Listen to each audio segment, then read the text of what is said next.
to ensure. But let me ask you about the IPOB agitation. Simon Ekpa, for example, you've told me before that you're working with the foreign authorities to ensure.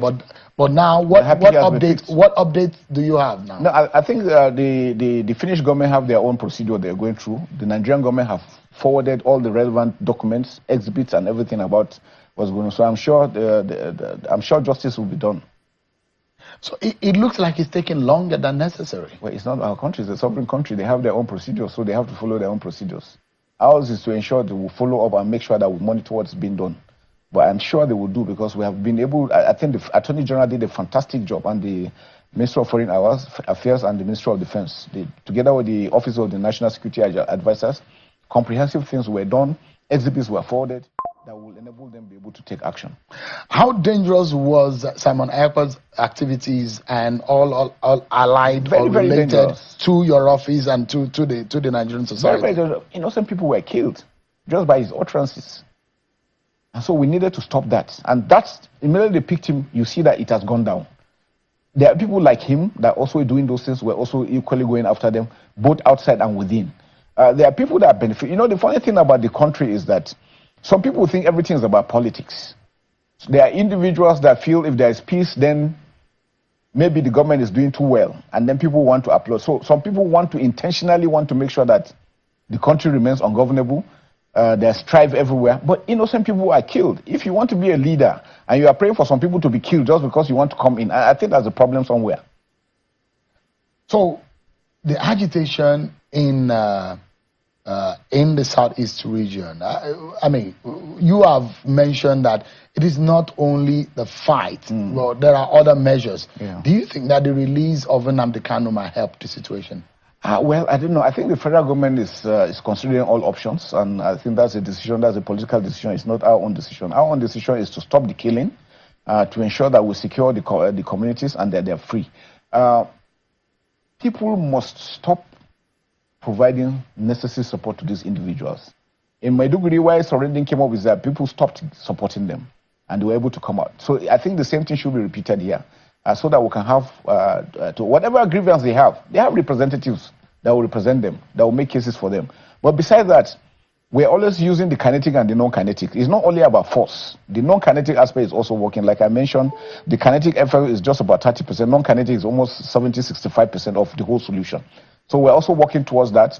The federal government is working with the opinion leaders, with stakeholders in the Southeast, to ensure that they let them come together and discuss and be able to call this and stop this wanton killing. Those guys doing the killing, you wonder what they're doing for. They are just killing people randomly. Breaking news. Gunmen attack commercial vehicles in Imo by passengers and set several vehicles ablaze. Good morning, good afternoon, good evening, wonderful people, lots of freedom. You're highly welcome to this wonderful YouTube platform. Without wasting much of your time, let us give you the news in detail. But that video is the video of Musa, the Chief of Defense Staff of the Zoological Republic of Animal Kingdom, Nigeria, where he was pointing out some certain issues, surrounding Simon Ekpa Njoku. Now, Musa pointed out that the crime in Biafraland is actually caused by Biafra, but he failed to also acknowledge the fact that the security agencies, the armies, and the rest of these state actors have contributed largely to the numbers of crime in Biafraland.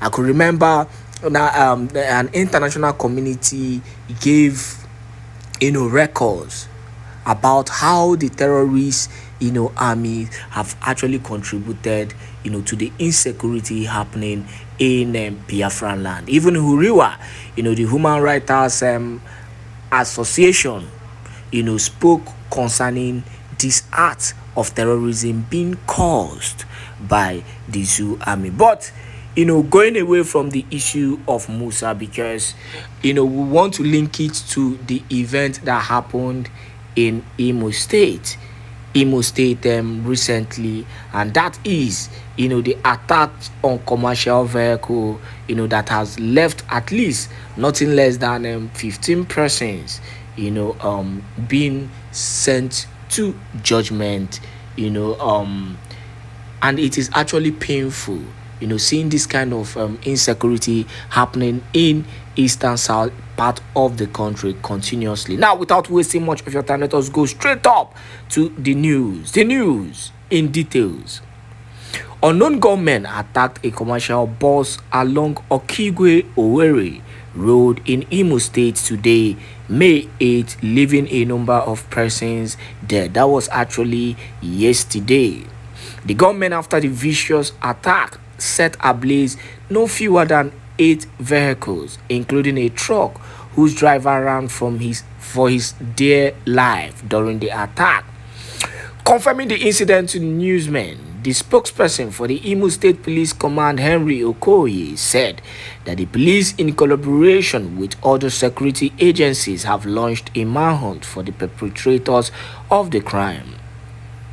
In his words, he said, the Imo State Police Command, working in synergy with the military, Department of State Services, DSS, and other sister security agencies, has launched a coordinated manhunt for criminal elements suspected to be members of the proscribed indigenous people of Biafraland and / Eastern Security Network. This armed miscreant attacked unsuspecting commuters along the Okigwe Owerri Road in the early hours of Thursday, 8 May 2025. We're actually coming to address the issue of, every attack in Biafraland is being termed as an IPOB attack or Eastern Security Network attack, and the reason why they continue to do this is they are trying to use every means to bring down Mazi Nnamdi Kanu.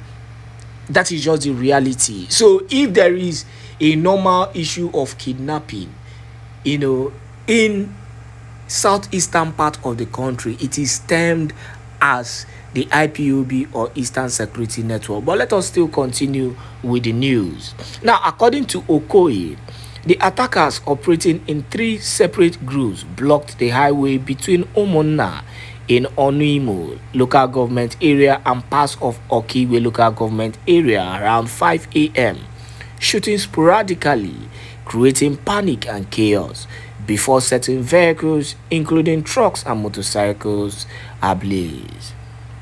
Tragically, reports of human casualties have also been confirmed as a result of the ambush, he added. He mentioned that the State Commissioner of Police, CP Aboki Danjuma, led a joint tactical team comprising the police, army, DSS, and other security agencies to the scene. The team provided immediate support to the victims and launched a comprehensive operation to track down and arrest the fleeing suspects responsible for the attack. Okoye further stated that a full-scale search and cordon operation is currently underway, with security operatives combing nearby forests and surrounding areas where the suspects are believed to be hiding. He assured the public that the operation would continue until all perpetrators are apprehended and brought to justice. So, the CP, who is actually shameless in lying, have not really found out the people who perpetrated this attack, but yet he is calling, he has concluded that the people who perpetrated the attack are IPOB member. This same CP Okoye is the same person who has failed to bring to justice the Fulani herders that have attacked innocent people in Biafraland. This same Okoye is quick to call the IPOB or the Eastern Security Network as the perpetrator of this act, but yet he has failed to run his research. Let me tell you, and I will keep on saying this, I know the IPOB movement have actually come out, to debunk this particular information. The IPOB movement will always be, a movement that is peaceful. They've proven that over and over again. In fact, to the extent that at some point they were fighting Mazi Simon Ekpa Njoku because they didn't believe his pattern. In as much as the people will always love the Prime Minister Simon Ekpa Njoku because he has proven to be the only person who can actually handle the zoo government in their atrocious way. But my annoyance is the fact that why will these people keep on tagging every issue of insecurity related action to the Eastern Security Network without even running any evidence, without even running any bringing up any evidence whatsoever? You've not done your analysis well. You've not confirmed those who did it, but yet you've concluded that the Eastern Security Network are the ones perpetrating this act. What about the ones that the Fulani herdsmen are doing? Nobody is talking about it. What about the ones that the terrorist Nigerian army are doing? Buying innocent people, including the police. Nobody is saying anything about it. 80% of the insecurity in Biafraland is being orchestrated and being carried out by the Fulani herders, the police, and the army. Go and mark it. Mark my word. And that is just the truth, no matter how you want to see it.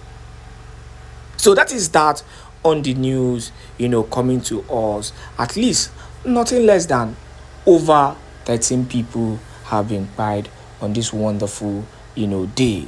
And it is actually a painful one that we continue to see this level of insecurity in Biafraland. Thank you once again for joining us on this wonderful YouTube channel. Do not forget to share this video to as many groups and platforms as possible.